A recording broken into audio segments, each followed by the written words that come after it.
Hello and welcome to Connections with Coffee, Justice for All's podcast. We're on episode 21. My name is Joel De Wit, Executive Director at Justice for All. I have Pastor Dan DeGroot here with me. Pastor Dan DeGroot, as in, I don't know, you were the Executive Director one time of this place. That's correct. We could start there, maybe. A long time ago. A long time ago. Yeah.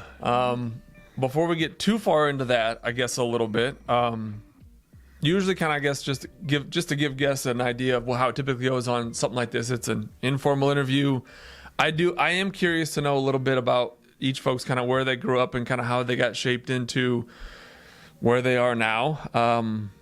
You're one of the ones who've been around a little bit longer, I'd say, than some of my other guests. And you know who Ron De Wit is? Oh, yeah. Ron's been around a little while too, so he's been on here before. Okay. But just to give folks an idea, maybe where you grew up, how what your sibling situation was like. It's just you wouldn't have to get into the nitty gritty of that, but things that were important in your upbringing or kind of shaped you into how you are a little bit. Okay.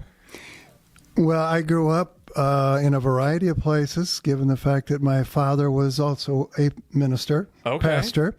All right. Actually, I was born not too far from Rock Valley, born in the little town of Sibley, Iowa. You were born in Sibley? I was born in Iowa. Yeah, I got Iowa roots. Did not know that. And but my father in those early years moved around quite frequently, so we didn't stay in any one place too long. So I was born in Iowa, lived in Cleveland, Ohio, lived in Muskegon, Michigan, lived in a little town just north of here, Leota, Minnesota.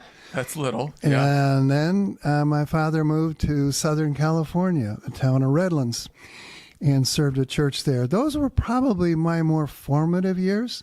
I went through junior high and high school in Redlands, graduated from a very, I would consider large high school in Redlands.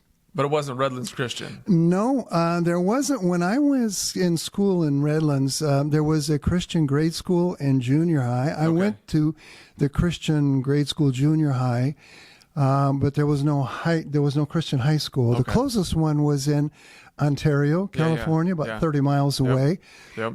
I'm familiar with that. Okay. Yeah. And so anyway, and for better or worse, my world was pretty much tied up with athletics, and particularly the community high school that I went to, Redlands. I was able to make the football team, and that was pretty important to me. In fact, it was so important that I figured if there wasn't a football team, I wasn't going to go to school. Wow. And so, But anyway, I along the way suffered my third concussion as I was trying out for a football team in San Bernardino Valley College. Okay. And in the meantime, my father, unbeknownst to me, had registered me to go to this college in the cornfields of Northwest Iowa. He called his good friend, B.J. Hahn, and said, I have a son who really needs to quit playing football and needs to get serious about life. And so I'd really like it if you could sign him up, and I'm going to put him on a bus and send him to Northwest Iowa. Now, you gotta kind of visualize, if you can, or imagine, if you will. Here's a kid who graduated with a class of 800. That's a good size. And the school had 2,400 students. Right. And we were the smallest school in the athletic conference that we belonged to. And now I'm in this little school in the middle of the cornfields of Northwest Iowa, and I'm thinking, if you guys don't have a football team, I don't know that I'm going to last here. So, and I didn't. I lasted about 4 or 5 weeks, and I said, this isn't going to work, and I'm not going to waste my money, my dad's money. So I went home, hung around with some buddies. My dad made it clear that that wasn't an option. And one of those goofy nights where you do goofy things, made a decision with one of my buddies to join the Army. And so in December of 1965, I went to El Paso, Texas, and put on a uniform and served in Uncle Sam's Army for the next 3 years. Wow. One of which was in Vietnam. Huh. Anyway, I got out of the service in 1968, got married.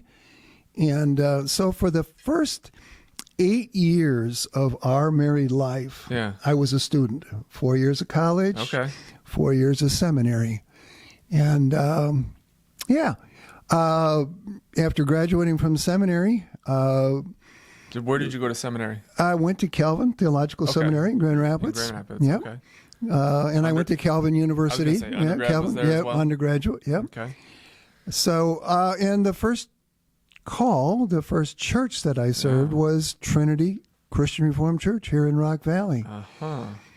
And it was during that time that I had the privilege of being introduced to some of the profs at Dort. Sure. And a couple of them were very instrumental in what was then a movement called the Association for Public Justice. And they were going to sponsor a conference. And the conference had to do with political representation. And they had asked me to serve on the planning committee. And I think it had more to do with the fact that I just knew a lot of local people. Sure. Some of which had the capacity to help fund the conference, which is always kind of an important thing. So that was kind of my role. You got to have a little resource to have a conference. Yeah, you do. That's so, part of life. Anyway, as it turned out, one of the plenary speakers for the conference was a gentleman from the Deep South by the name of John Perkins. Mm-hmm. And I'd come across his name in some religious periodicals, and I was just intrigued. And so I said to the other committee members, if John is willing to stay at our house, we would love to have him stay. Yeah. And I didn't know it at the time. Subsequent history obviously answered that question before I had a chance to even ask it. And that is that John would much rather stay in somebody's house than to stay in a motel by himself. Yeah. So John was more than willing to take me up on the invitation. And after the conference, which in and of itself was good, it was something that I think was appreciated by folks who went. But more importantly, after the conference, John asked if it would be all right if he would stay after for a few days. Sure. He was intrigued with, and if you know anything about the history of Justice for All and John Perkins, although at that time he didn't use the term, but as time went on, he began to use the term duchies, his duchy friends. And so he wanted to hang out with some of these duchies. He was intrigued with the community. He was intrigued by the idea of the cooperative, the elevator. He was intrigued by what appeared to be a real sense of community ethos, where people actually cared about their lawn and cared about how their house was kept up and so forth. And he just wanted to hang out and visit, and so we tried to maximize 3 or 4 days of just taking him anywhere and everywhere that I thought it would be helpful for him to see and to observe. So this was 70 something. Just to try to put my own mental capacity. You said you graduated, got out in 68 plus 8 years. So I graduated from seminary in 76. Okay. The conference took place in 79. Okay. And soon thereafter, John invited myself and whoever was interested in visiting him. Yeah. At that time, he had just made the transition from Mendenhall, Mississippi to Jackson. Okay. And he says, why don't you come down and see what I'm doing? And we said, sure, we'd love to. And so I and 4 others, there were 5 of us who made that initial trip, a trip that I will always remember, cherish. He's now deceased, but Don Terhar was one of them, and he had a motorhome. Yeah. And so we piled in, went down, and it was in one of our times together with John, traveling between Cary, Mississippi, and Mendenhall and Jackson, that we got to know each other in terms of John's history and how he came to know Christ and so forth. But then we talked about what are some ways in which these white folk up in Northwest Iowa could meaningfully come alongside of and help encourage and be a support system for what John was doing in the Deep South. And out of that conversation, John suggested that we organize and that we call our organization Justice for All. And the reason for that is that he had just finished writing his book, Justice for All. And it just seemed to fit with our conversation and what he was seeking to do. So we took the name Justice for All, and soon after formally went through the paperwork to officially become a 501c3. And the rest is kind of history. Well, yeah, that's the beginning of it. Right? I mean, to me, that's it's hard to I don't know, kind of wrap my mind around from that point in the 70s, and maybe it's something for you to like just to think about me being in this position. Obviously, I wouldn't be here in this position without that having happened. Right? Or any of these other things that the Lord just kind of creates the place for how these things come together and how it all fits. I think it's special, personally. I think it's amazing. One of the things I appreciated was just reading up on Perkins' story. Wow. Yeah. It is just incredible to just. I cannot imagine going through a third of the things that he had to go through, and just having to work through that having that life. I guess I don't even know how to say it, right? Like there's nothing that I'm going to be able to say to articulate the incredible story that he has. But yeah, it's impressive, and yeah. Thank the Lord that he is where he is, and this is just a part of this ministry is a part of his story to a certain extent. Yes, clearly, yeah, and it is a bit mind-boggling in a way when you stop and reflect on the fact that so 1968 is the year I got out of the service, got married. In 1968 was the year that he was nearly beaten to death. Yeah, that's not. I mean, that's not ancient history. That's not in the 1800s. This is 1968. And then you begin to realize as you read some of his story, and then some of the others like Adolphus Weary and some of the others who were instrumental in getting the ministry in Mendenhall and Jackson going, you begin to realize that this is my lifetime. These are events. And so the whole issue of civil rights takes on a whole different meaning for me, and I think for people around here. Yeah. What was interesting for me is, and I don't know that I'm necessarily unique in that way, but when I came out of seminary, you kind of have the attitude, you're gung-ho, you're going to turn the world upside down. At least you think you are. Sure. And so a couple of books that were really influential in my life were books by Ron Sider and I think it was What Do You Say to a Hungry World and Bread for the World, a gentleman by the name of Simon. Anyway, there were books that had to do with justice issues and how we in this country, even though we have a very small percentage of the population worldwide, we consume an inordinate percentage of the material goods in terms of world production, and so you have these questions about how much food we waste, how much material resources we waste, and then you look at the issues of the oppression that continued in the South, particularly with African Americans. And so in terms of trying to address some of those issues via the pulpit and calling people, I could sense, and I don't know that I have an extraordinary sense, but I could sense that this was going above quite a few people's heads. Like, I don't know what you're talking about, preacher.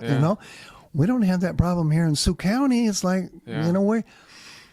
and so what was fascinating to me and a real learning experience was getting people to go down and sitting at the feet of John Perkins and rolling up their sleeves and being involved in the community. And one of the things we really stressed from the very beginning of Justice for All is we're not going to go down, and the idea is not just simply to re-roof somebody's house. Sure.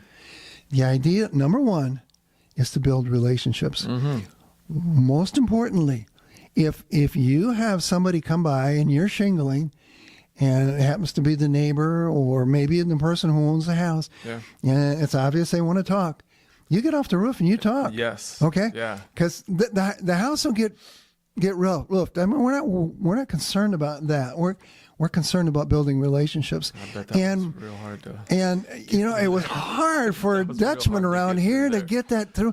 It's like, no, we're here, and I'm giving up a week. No, this house is going to be done when we leave here. It was really hard. So on the one hand, you have that kind of a barrier to overcome, and on the other hand, there's kind of a hesitancy on the part of the African American community down south. Sure. It's like, what are you guys up to? I hate to say it, but white folk didn't have the best reputation, and it's like, so what's the angle here? What are you guys after? Yeah, I believe that. So it's amazing. You're right. It's amazing how God works, and it's amazing how God uses people who are just simply willing to be obedient and make themselves available, vulnerable. Yeah.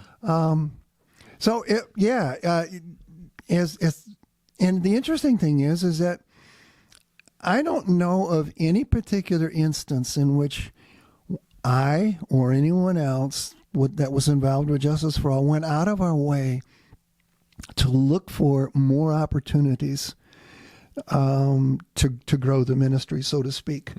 It was, first of all, just Jackson. And then it stood to reason that Mendenhall would be next, and that was Dolphus was still there, and it's like, well, wait a minute here, Dr. John, it's not far away, And then it wasn't long before Cary, which is about an hour away or a little more, got wind of it, and it's like, okay. And then our brothers and sisters in the Reformed Church said, well, wait a minute here, We've got this program. We don't do it I don't think you do it anymore. But there was a school, a normal school down in Bruton, Alabama, and they said, we'd really like you to come down here. And then it was, well, if you're going to go down there, you should really consider being able to go to Annville, Kentucky. And then it was Inez, Kentucky, and then it was a Pentecostal ministry in Florida, and. All of those came by way of, I have to believe, by the prompting of the Holy Spirit in the hearts of those who had volunteered to go on a project and came back and said, I know of another ministry that could really benefit by. And so it was never a question of not having enough places to send people. We always had more places than we had volunteers. I believe that. I believe so. lot of places happen through connection. Just with word of mouth when folks go down and they're like, oh, you should hear about this, and I can totally see that being the case without a doubt. Maybe give some experience, or your impressions, what you remember, conversations.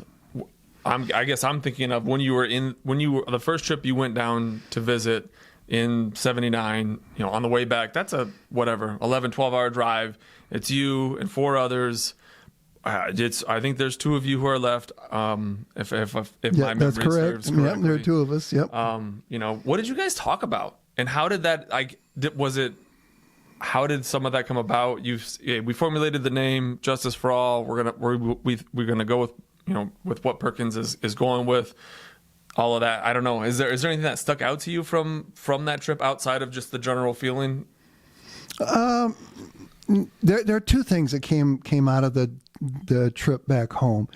Number one is we really felt the Lord laying something on our heart to form the 501c3, to officially organize and to advertise that we were going to send a volunteer group down to Jackson, Mississippi. Okay. And I'm not sure about all the details, because I know that she wasn't involved in the first trip. Otherwise, I'd say it was probably Pat Vanderpool who organized the trip. Sure. I mean, she did so many after that. But but there were a couple of other people. It may have even been Don Terhar's wife, Irene, who maybe kind of put it together. But anyway, so one of the things we wanted to do was we left Jackson having made a commitment that we would send a work group down to help John. Yep.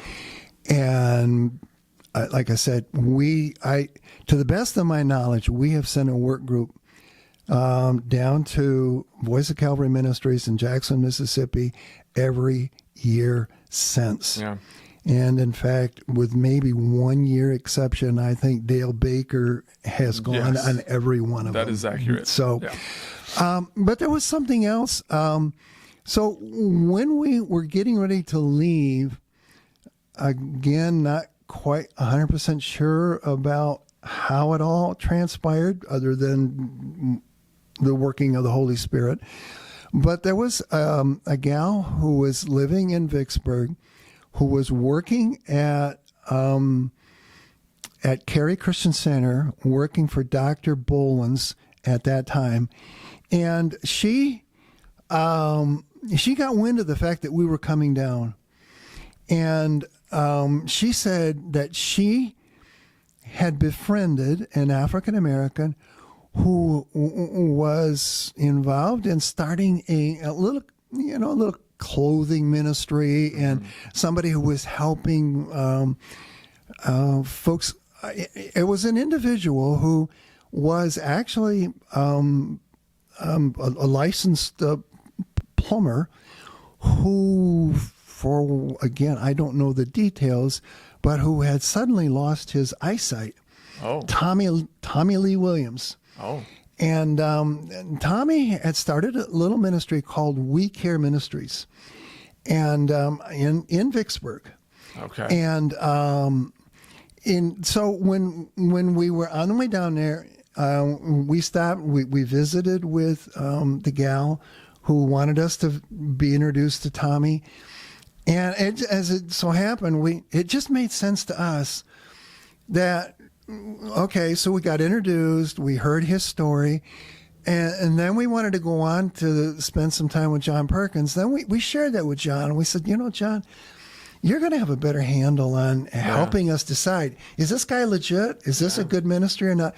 So John said, I'd be more than willing to do that. So John came back to Vicksburg with us, and John spent some time. And bottom line is, after a couple hours of talking and listening to Tommy, made the decision that this is legit. And so then it was a matter of, okay, so what is your biggest need? Well, the biggest need for him, being blind, was I need somebody to kind of run the ministry, so to speak. Yeah. the paperwork that needs to be done, the in and out traffic and so forth. He was willing to continue to work at working the people he knew in terms of getting some particularly clothing supplies and so forth. Well, as it turns out, and I suspect along the way you've heard the name Stan Weber. Mm-hmm. Okay. Well, Stan and Alice, we came back from that Mississippi trip and laid on Stan and Alice's heart. They weren't married at the time. Sure. We have a place for you. And it was interesting, just one little sidelight here. Okay. So after we had that interview with Tommy Lee Williams, we brought John back to Jackson because he had to get back for something, and then we took that motorhome and we found a little country church that had one of these outdoor baptismals, and sat around it. There wasn't water in it, but we fixed a cup of coffee and said, okay, any names? Is there a name that comes to your mind about somebody who could help Tommy Lee Williams? Sure. All five of us, almost simultaneously. Really? Stan Weber. Huh. And this is one of these God things. It's like, okay, we need to lay this on Stan's heart. For so sure. we came back to Rock Valley, cool. and I was like, there are times when I look back and I thought, boy, that was it bold? That was, that was a bold move. Although Stan will be the first to acknowledge the fact that, no, that's exactly what God wanted us to do. Yeah. He has no questions in his mind about, and it wasn't always an easy road. There were initially, in fact, for the first few years, the five of us, plus a few others, picked up Stan and Alice's salary. And eventually, I think Tommy was willing to, do some fundraising for Stan and allow him to do some fundraising that ordinarily would go to the ministry, but now would go to his salary, et cetera. Yeah. So it was the establishment of that partnership with We Care and the commitment to work with JF or to work with the Perkins Foundation or Voice of Calvary. Voice of Calvary. Yep. Those two things were clearly highlights. And to this day, we continue to stay very connected to Stan and Alice. They're very, very dear friends, and God has used them in some marvelous ways, not only in Vicksburg, but then the transition to Nashville and the work that they were able to do there with Salama Ministries. Yeah. I've heard of the name. Like, I've seen some of those places, and I always wondered where, when I looked back in the history of, like, one of the things I think I did, I've been here for 10 years, a little more than that, is going back to, how did this ministry start? And so hearing some of this firsthand, we've had some of this conversation before, but certainly hearing some of this firsthand and then seeing the places and knowing that, but how did this come about? And how did this come about? Like, I've seen Salama Ministries. I've heard of places in Florida. I've heard of places in different parts of Tennessee or Kentucky or Montana or it's like Alabama. Like, it used to be like, I understand that it doesn't, things continue to change and things are sustainable or whatever that looks like over the course of time. But like having seen the places and knowing where it has been and where it is and where it's going and being involved in that, I'm always like, man, how did that connection take place? Because it's just not something that I had known, but I could see where some of the names are. So that's pretty neat that there was, like, even from the very first trip of this, like having that moment of like, this is the person that we think. And I think it sounds bold, but I think it's incredibly affirming to that person. And I think, the years bear that out. And I like I said, not so long ago, I just, in all honesty, said, Stan, as I reflect back on it, for us to come back and lay that on you, and for you as a married couple, I mean, they got married soon after we challenged them with this opportunity. In fact, there's another little story, but I'll leave that for another time. Yep. But And like I said, he was very quick to respond by saying, "Don't ever apologize for that, Dan." Clearly, I would not have traded this journey for anything. You know, God has clearly guided this journey from day one, and I just thank Him for the richness with which He has blessed my life in terms of the journey. Hasn't always been easy, but it has certainly been a very blessed journey. So each year, the commitment was made to kind of go down there and maintain that relationship. Eventually, there came to be this building, or maybe in that time, if you want to share a little bit from 79 through 97. What did that look like in here? There were trips each year. There were probably multiple places, because I know this place was finished in this. By I say this place, I mean the building we're in was 97, I believe. So, like, were you guys meeting in houses or a church, or were there still items? People were donating things then as well. Yeah, correct? Yeah, they were. Actually, I got to think which came first. I think the building that's not, well, in fact, it's not occupied at all, but it was occupied by Quality Machine. Okay. Got flooded. Downtown. Downtown. Yeah. Mm-hmm. Okay.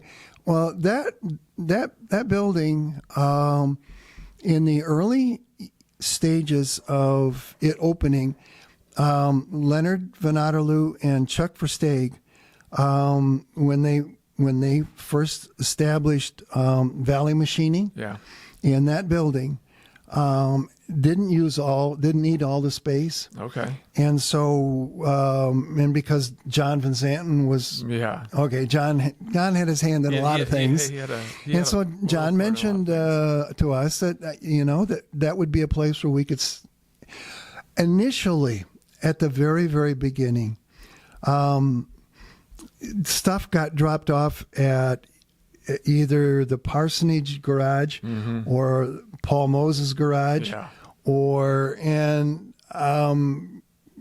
it was a matter of, I remember making any number of trips with a pickup and a horse trailer, with John H. Van Holland or people like that. One of the early trips, I know we brought stuff down to Week here, and I know I took my now almost 50-year-old son Chad with me, and he was not even in junior high.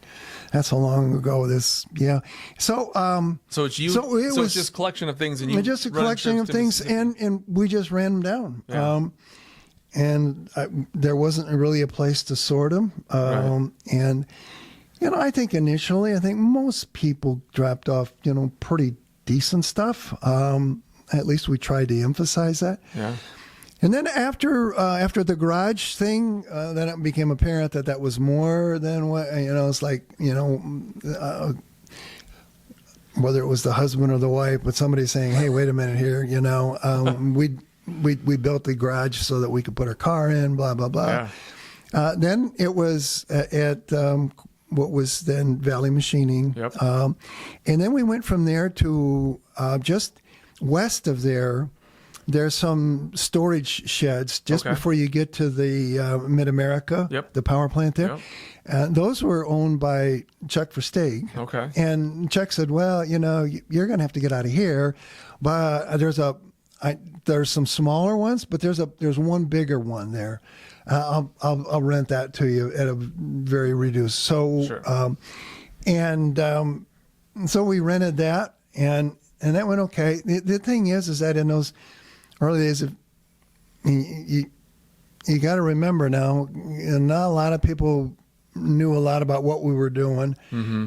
And so you have people who just figure that, well, this is a handy place to drop stuff off. Oh. So if you think you might have a little bit of an issue on the weekends here, it is nothing compared to what we had there. I mean, there were times when, yes, winter, summer, rain. You'd have to head over there. Oh, yeah. Put stuff inside. Yeah. So it meant a lot of extra trips and a lot of extra work. But it was clear that there was almost an unlimited source of goods. Yeah. We just needed to. And so one of the things that we had talked about was a building. And at that time, I was serving on the board. And in fact, I was, I believe, a pastor in Edgerton at the time, Bethel CRC in Edgerton, Minnesota, and serving on the board. And I must admit, I was a pusher, probably a pain in the butt for some people, but I was a pusher.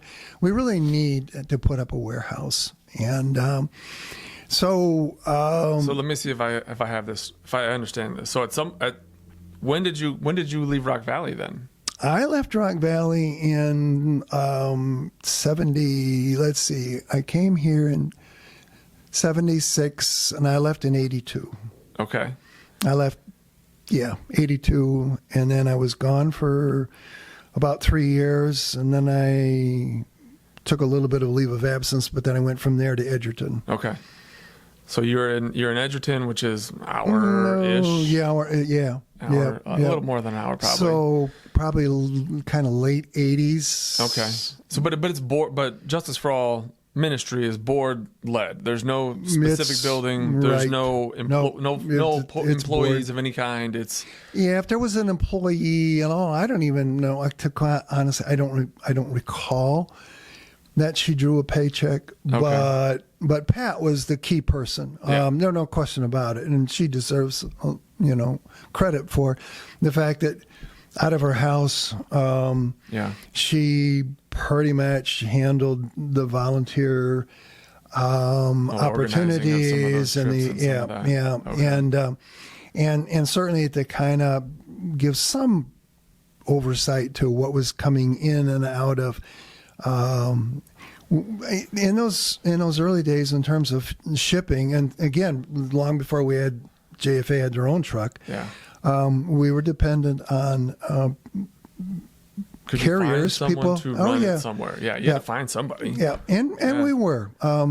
What's interesting in hindsight, it always seemed like God provided a truck and trucker who were willing to run a load here, there, wherever. So, all right. So anyway, I was just trying to get it sort of. So, it was, and I'm not. So you said the building was probably. I think it was finished in 97. 97. Okay. So it probably took 3 years. I don't know. I mean, I've seen some of the pictures of it being built in process, and it wasn't done in a. No, it wasn't. No. What was interesting is it created a little bit of controversy. Yeah.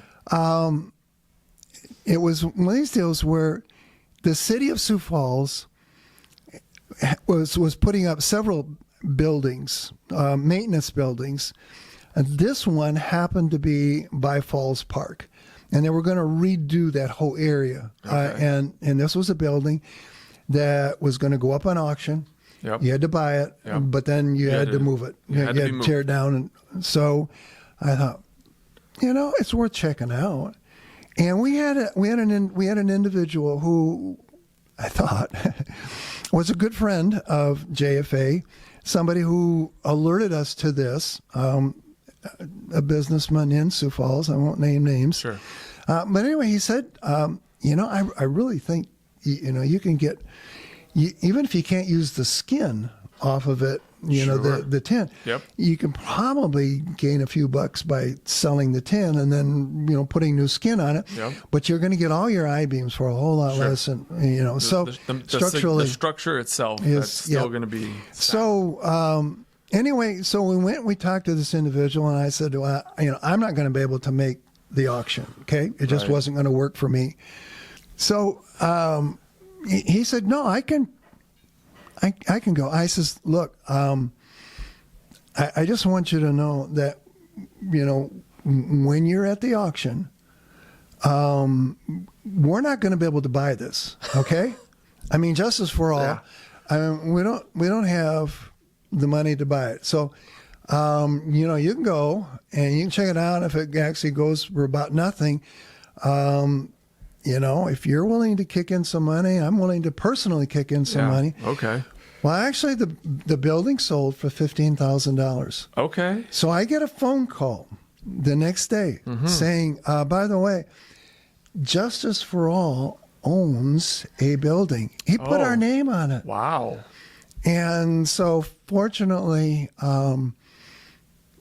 my ex-neighbor and good friend happened to be president of People's Bank. Yeah. I went to go to Joe and I says, I need a $15,000 unsecured unsecured loan. I can't just back out of this. I mean, I was a little miffed about I can understand because I thought I had made that abundantly clear. Now he's not here to vouch for me, but Sure. Don Cannigator was there as well, and you know, Don and I both I think made it abundantly clear that, you know, I mean, it had gone for a couple thousand. I probably would have just Sure. swallowed it myself. Yep. Anyway, so we borrowed the money. Anyway, the rest of the board found out about it, and they thought that I was ramrodding this thing and kind of running kind of rogue, and you know, like, we gotta yank this board member in because Wow. fortunately better heads prevailed, and there was some key people. I want to say certainly one of them was Wally Caswell. Don Cannigator was another. I got to think of who it was that did the foundation work. It escapes me right now, but it was somebody that we had a close tie to in terms of the ministry. Was willing to come. In fact, the person did, I don't know if it was Hogadorn Construction. It could have been. Anyway, whoever it was, dug the foundation, put the wall in, and for nothing. Wow. That donated it. And I think Valley Sand and Gravel donated a lot of the cement. Sure. Probably not all of it, but a big chunk of it. And while we were putting that building up, we received a very wonderful, pretty sizable gift that got us a long way to finishing the building. Yeah. And a lot of the interior, what you see now, was the handiwork of Dale Baker. Oh, yeah. Dale spent a lot of hours volunteering. Yeah. And so between businesses and volunteer labor, we have a building that is certainly worth a whole lot more than we have invested in it. Yeah. And it really served us well. What we did eventually need to do was we needed to add to it the loadout. Yep. And that whole piece going to the south. Yeah. That was necessary. The other piece that eventually came along, I wish it had come earlier in the years that I was here. But unfortunately, Daryl wasn't interested in selling it until I was about ready to step down. And it just made all kinds of sense to own that property across the road. And I think it was, in hindsight, I think it was just a really wise decision. Because one of the things we had talked about, as time went on, it was clear that we were receiving a lot of stuff that we absolutely really didn't know what to do with, in terms of, unfortunately, people continue to drop off stuff that, quite frankly, is unusable, other than I've seen to it. be, I probably don't need to tell you that. And, you know, if you've done any sorting here at all, you know that there's a fairly significant percentage of stuff that just needs to be bailed. And, and it's not, you know, not the cleanest. Yeah. So, those are, you know, steps along the way that I think in time, as time and resources were available, I think God provided. But yeah, that's how this building came about. Like I said, it was fortunate in that I want to say that one of the key people, I just wish I could remember. I'm just trying to think of who helped Wally. I know Wally was really instrumental, but I want to say there was a contractor who, and I want to. It was either Pop Masikma or it was Hagedorn, and Wally knew both of them really well. Sure. So Yeah. yeah, and like I said, there was just a ton of stuff that was donated in terms of material and labor. So you were the director at that point, or when did you become? Maybe that's a question we should move to next. Is I became the director. So once the warehouse got up, it's interesting. So when we put the building up and dedicated the building, we had people come through at that dedication service and said, "What are you going to do with all this space? Yeah. Would you be interested in renting some of it out? Because I'm looking for a place for my camper and my boat." Sure. No, I'd love to take those same people through it now and say, Sure. "Yeah, where would you like to park your camper?" Where we're going to put that? Yeah, not going to go anywhere. And once the building was up, it was clear that we upped the ante. It was clear that this thing was moving to the next stage, and so we had a real heart-to-heart talk as a board, and I said, I'm only going to excuse myself, but I really think, honestly, sincerely, the ministry needs to think about a director. Mm-hmm. You need to think about somebody full-time.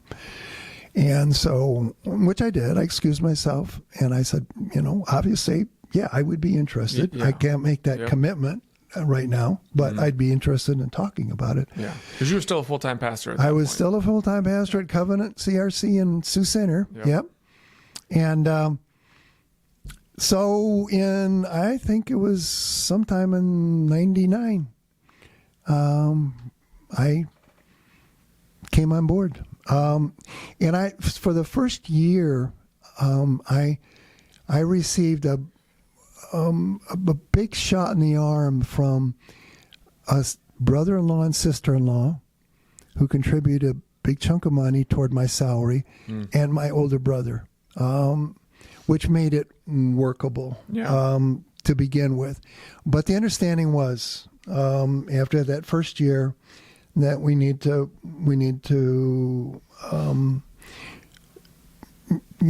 help find your own way, yeah. So which was okay with, at the time, was okay with me.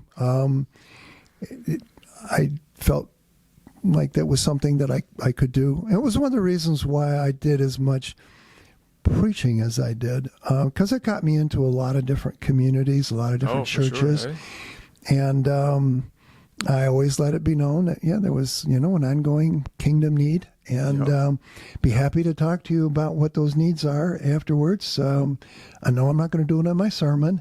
Yep. I won't. It won't be about justice for all the whole time, but there's going to be some of it in there. But I want you to know that it's on my heart, and it's a very dear ministry. And by then we had enough people who had gone on enough volunteer projects that word had gotten out, and there were enough other churches that were on board, and there were, I'd say, a goodly number of churches that had us on a regular schedule for offerings. So, it was. So you retired from full-time pastoring in that time, right? And then went to full-time actually directoring? Right. Yep. In 99, and that first year that I was kind of half-time. I also did a little bit more trucking to help, and I actually was trucking about every other week. I'd be here a week, and then I'd be at Tesla for a week. And that's a relationship that goes back quite a ways, because I've known some of the guys that drove for Tesla, and I knew JB, and that was kind of in a way providential, because one of the guys that I got to know really well Larry DeGroot. Larry was instrumental in getting me introduced to J.D. Rinke, who works for Johnson Feed, who does most of it. Yeah, he does all their booking he just and so and J.D. has helped us out huge over the years. I know he got a lot of back calls for me, for Don Canigator, et cetera. So that's ongoing. That's why he's still doing when it he comes back. Yeah. So that's something. So just as I don't know what this popped in my head, but I'm thinking like, so 99, you are half time of each. On the family side of it, you don't have any kids in the house then? All four? You have 4 or 5? How many kids? I have 4. 4 kids. Yep. Because Matt's your youngest, yeah? Yeah, Matt's the youngest. And I know he's 1 year older than me. Okay. And I graduated in 2000, so he was probably graduating in 99. Yeah, I want to say, Matt may have utilized the bed. When he was home. I mean, you know, they're at that age where. Sure, he was in. By the way, I'm going to stay at so and so's house, and by the way, I'm. I got you. So but otherwise the others were out of the house. So I must acknowledge that you have to have a wife who is committed to the ministry. Yeah. There's no two ways about it. But that was true when I was in ministry. It's demanding. As a pastor. Anyway. And she knew that, and she was very supportive. Probably not always when I went out on the road with the truck. She didn't know that was always necessary. Sometimes I went just because I like being on the road. Sometimes not because I needed the money, but or just kind of get away from people. But that was so. By the year 2000, I'm full time. Did you guys move back to Rock Valley then? Yeah, actually we moved. Yeah, actually we moved. We moved in '99. Okay. Bought a house on the east end of 16th Street. Okay. And then I want to say we lived there for, I don't know, 3 or 4 years. And then I was on the road. That's what I get for being on the road.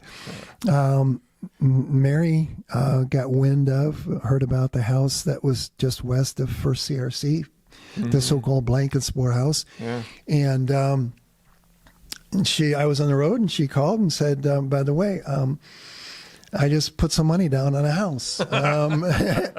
I said, "You did what?" Yeah. I'm sorry. I went and looked at it with Rachel, and she thought it was a really, really good deal. And I love the house. I really like it, and so I didn't want to lose it. And so I said, well, I guess that teaches me that when you go away, What can I say? Yeah. Yeah. So all right. We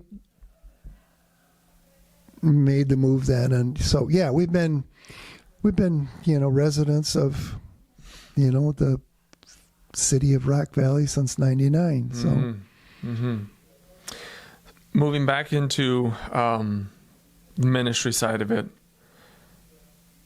full time in '99 and through then, how did it go until? Because I know before me was Joe as the director. I guess walk through that just a little bit, if you don't mind. What it looked like from when full-time in 2000 until retirement in 12 or 13, somewhere 13, in there? Yep, 13, yep.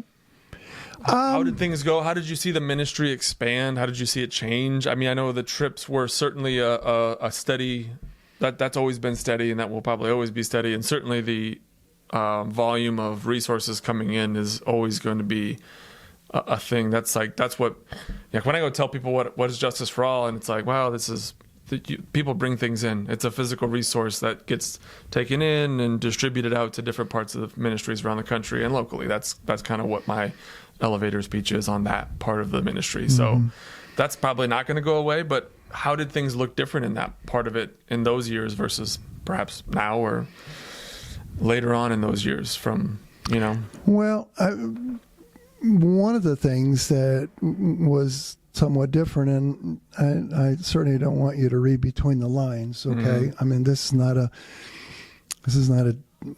judgment kind of thing, but because we lived in town, that drop-off room was open 7 days a week, 24 hours a day. Yeah, I bet. And so almost every weekend, one of the things that I had on my bucket list was I needed to come here and empty the drop-off room throughout the day. So that was one thing that was different. Another thing that was different is that before he really totally stepped down from, he was doing Don Cannigator was doing a fair amount of bus driving yet. Yeah. Well, when the decision was made to buy Dave De Witt's truck tractor, and then thanks to the dear folks in Vanderhaeg, we got ourselves some trailers. Yep. First of all, it was a matter of, and most of the time, getting and bringing that drop trailer was my responsibility. And then, because Don couldn't always go, I'd say in any given year, out of the number of trips that we made, I'd say I took at least a third of them, if not more. So going to Kentucky or Mississippi or going somewhere, you were pulling. Yep. And there was certainly a plus side of that. The plus side was the direct opportunity to visit with and spend time with the folks who are in the thrift stores themselves. Keeping up the relationship right there. That's right. Yeah. And so, for example, I took the very first load to what's her name in Wooten? Come on, help me. Wooten, Kentucky. Deanna. Okay, I took that very first load. In fact, I was just about ready to pull the park brake and say, I ain't driving one more inch until I see her come down the road with her car, because I have no idea where I'm at or where I need to be. Or I mean, it was an eye opener. But being there and meeting her and seeing what she was doing, and the opportunity to help her, which I thought was a legit ministry, heart of gold. I'm glad I had the opportunity. But obviously, when you're on the road like that, and then it was a matter of, okay, so you make the delivery. The only way this can work financially is to get a backhaul. So you get a backhaul. So that's a whole week. Absolutely. So then you're back here. Well, can't go again the next week, probably. No. No. And, in the meantime, you got stuff piled up on your desk in terms of things that, have to be dealt with. Well, that's right. There's bills, and there's things that need to be dealt with, and there's phone calls to return, and there's all of that stuff. And, decisions need to be made in terms of, what do we keep? What do we dump? And I think, again, I probably was overboard the other way. But there were not too many. I can't tell you how many phone calls of people who said, Grandma just passed away, and Grandpa's been gone for a number of years, and the kids have got out of the house what they want, but we have no idea what to do with it, so we'd like to donate all of it to Justice for All. Now, if I would have come in, 25, 30 years down the road, I probably would have been a little more selective, but I wasn't at that time. Sure. So I know that I can still see the expression on Don Dreesen's face, on Gilly Van Hollen's face, going into a house, and they looking at me and saying, "You're not going to take this, are you, Pastor Dan?" I says, "Yes, we are. We're taking all of it." And they said, "Oh, come on. We're just going to throw it away." I says, "That's fine. We'll throw it away." But I made a commitment, and we're going to, I said we would do it, so we're going to do it. Because I don't want the reputation out there for people to say, well, don't bother to call Justice for All because they're going to take a few items that they want and they're going to leave it and you're going to have to clean up anyway. Yeah. So anyway, but those were, I was probably much more hands-on. And I know that when I stepped down and the board was looking in terms of the next director, at least my encouragement to them was, there are things that really probably need to be done in terms of the ministry, particularly when it comes to, I know at the time, Senator Grassley was he was kind of on the warpath about 501c3s, legit 501c3s, and those who were just starting a 501c3 to be taxed. Oh, to be taxed.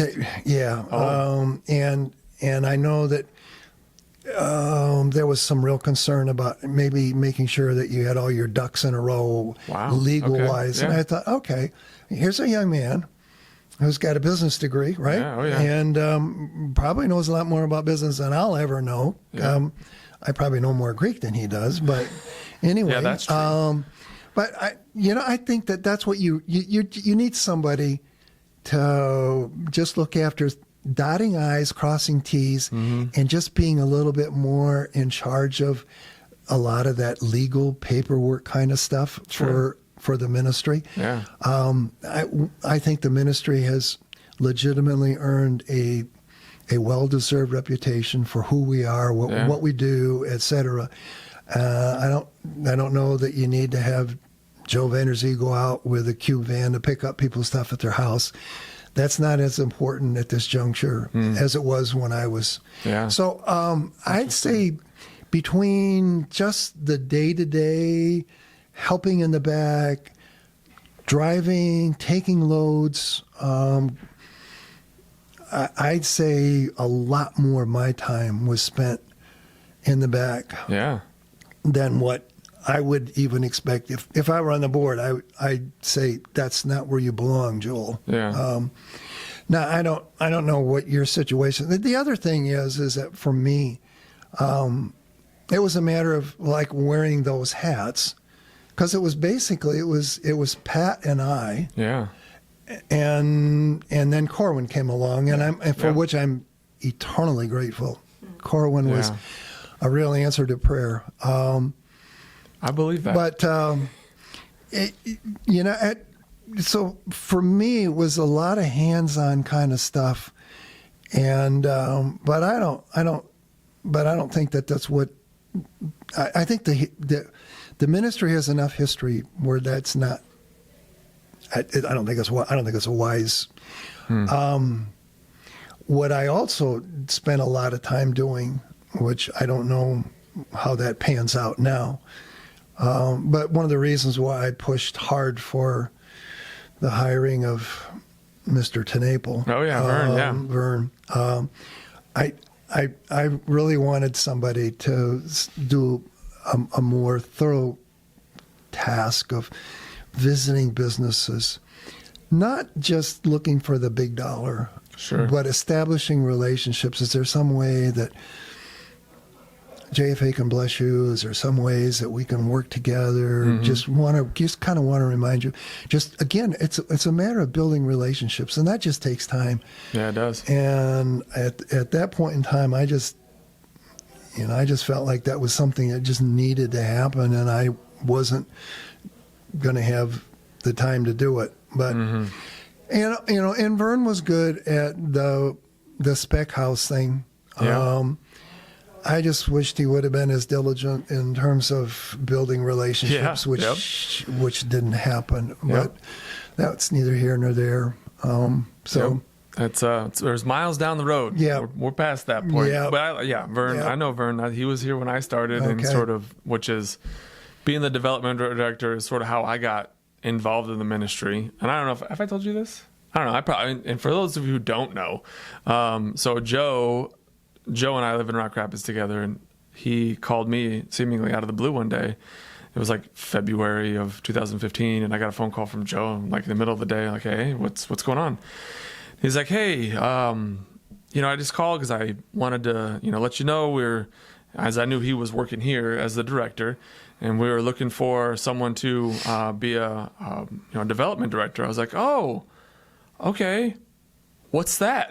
Like, I don't know what that is. So I had to Google search development director. Was fundraising? Okay, like, yeah, I that's see a now. fancy name for it. Yeah, like all right, So, So I mean, obviously I've been here 10 years, so it worked out all right the way that it was supposed to. But yeah, that was sort of like I had gotten to know Vern, and he was very friendly face to face, but was all right with asking for money. But you could tell his passion was, hey, let's work on doing getting some bigger funds together and that sort of thing. And that's just, I can appreciate that was the overarching goal, but golly, you had to hold a lot of water until you get to that point of the other end of it, and that's a speculation.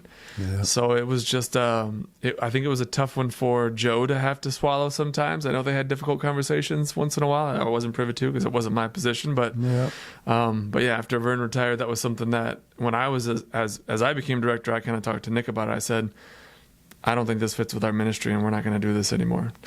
So, because I just don't think it's worth the time that it takes to invest in a relationship with a contractor that it seems like you're somewhat in competition with. Yeah. And so you're asking him to give of their expertise, and then we're going to sell a house or do something for cheaper than what they're trying to do. And I'm like, this just doesn't jive it for me. No, it's just not. It doesn't. Yeah, so I'm glad you saw it. It doesn't jive for me. So I think we have better ways to try to spend our efforts in getting to know people and build relationships, whether that's one-to-one business or whatever. I think there's better ways to do it. So we haven't done that since 2021. It's just not something I think worth pursuing. So, God, where was I going to go? I had a thought in mind I wanted to go to. I guess maybe sort of in wrapping up a little bit, are there any thoughts or any things that you're like, I never would have thought, or, I don't know, anything that you'd like to share about things that are going on currently? I guess I'll leave it in the sense of just centered around the ministry, things that happen around here, or the direction the ministry's going, or I don't know, any of those sort of ministry related items. Certainly if there's personal items you want to share as well, I certainly wouldn't be bashful, but we've been on Justice for All the majority of the time. So not really, Joel. The interesting thing is that I probably didn't, it wasn't the best kind of point of separation between Joe and I. And that's neither here nor there. And I'm not going to in any way suggest that it was Joe or that either one of us was guilty of, but it just didn't happen like I had hoped. And so there was a sense in which I just felt like I just needed to maybe stay away for a while. Sure. And as I don't know, maybe affirmation, the Lord said, yeah, Dan, you need to stay away because your heart's not really where it needs to be. Yeah. And so by 2015, I'm now fully engaged in a ministry in Liberia, West Africa, with One Body, One Hope. And I just, I just thank the Lord that I had the health and strength, and I wouldn't trade any of those experiences or days or trips for anything. It was just a wonderful fit. Do I miss? Yeah. There are certainly people and relationships that go a long way back in terms of Justice for All. I'm glad that I can kind of, maybe a little bit from the outside look in, and I'm glad that God has blessed the ministry. I think He's blessed you as a person, as a staff. I'm deeply appreciative of all that God has allowed Justice for All to be, and how you've continued a vision that I thought had all kinds of merit to begin with, and still feel that way. So, So, along the way, I think God just opens up other doors, and I don't have any regrets about walking down or walking through that door and being involved for the years that I was with One Body, One Hope. I will continue to share very positive comments about the ministry and what's going on. So that's probably the best way that I can wrap it up. So, well, I appreciate, I appreciate you willing to come on and share about the history, the living history of how things started, and just the things that you don't get when you read through a paper or when you read through some of that kind of stuff. Because there's not like a history book written about this place. No, but that I'm aware should. Of. Maybe, I don't know. I guess if Hope Haven wrote something about John, maybe I don't know. I suppose I got tasked to do something else now, don't I? Huh? Golly. Well, yeah, I think somebody needs to just write something about the history of Justice for All. I don't know that we need to emphasize any one particular name or another, but sure. There are some people that I think over the years deserve some recognition for making JFA, the ministry that it is today. And like I said, I've named some of those names. People who I'm sure had no intention of doing it to get a pat on the back, sure. but just because they just felt called, to use their gifts in various ways. So,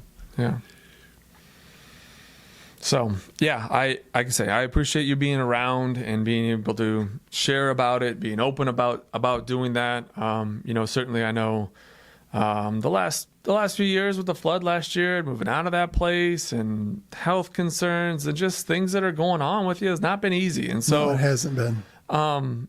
And we certainly are keeping that in mind and bringing that to the Lord on your behalf as well. And so it's not lost on us that way. So I certainly appreciate taking the time to share about this today, and hopefully it's a positive experience for you. That you can share about that and know that folks that are listening can hear some of the background on the involvement and how this piece came together and who these people are. And it's just a longer history of how things come together. I know the last little bit. I know, having read up a little bit, having gotten to know you and Paul, and gotten to know a few folks from the area in my time here, I know a little bit more than most possibly, but I don't know all of it. And certainly knowing having Pat being around is just a wealth of knowledge and care and all of that. And I certainly appreciate that. So, thank you very much for coming on. Well, and this has been episode 21 of Connections with Coffee. My name is Joel De Wit, Executive Director at Justice for All. This is Pastor Dan DeGroot. Thank you very much for listening and watching, and God bless.